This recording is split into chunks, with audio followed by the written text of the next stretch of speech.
Jabelela. Ngilalela album kaMjolisi kunenakhuzani kune-voice kaULuve. Angimuzwa kodwa angiboni kodwa laphayana ku-back cover kaMjolisi kubhaliwe ukuthi u-featuring. Kulimit kune-voice kaULuve. Angimboni kodwa lapha ku-back lapha ngemuva ukuthi-ke la kubhalwa khona ingoma ukuthi u-featuring.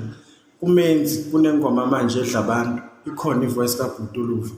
Angimboni nakhona laphayana ngemuva akabhaliwe ukuthi u-featuring. Ibhlungu-ke leyo nto leyo bafowethu.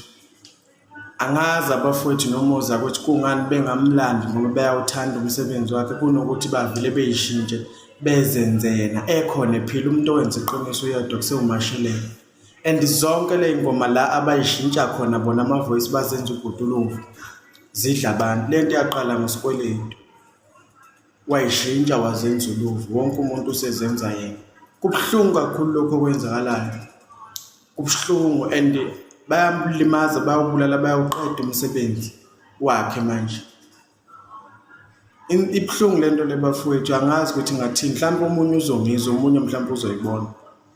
Angisho ukuthi abafowethu ba-wrong noma angisho ukuthi-ke ngiyabagxeka kuyoze kuthiwe nomona, kodwa ngiyafisa ukuthi uma kungathiwa lento yenziwa kuwena, uma uthi wena i-right, ungayijabulela yini noma ungayithanda yini?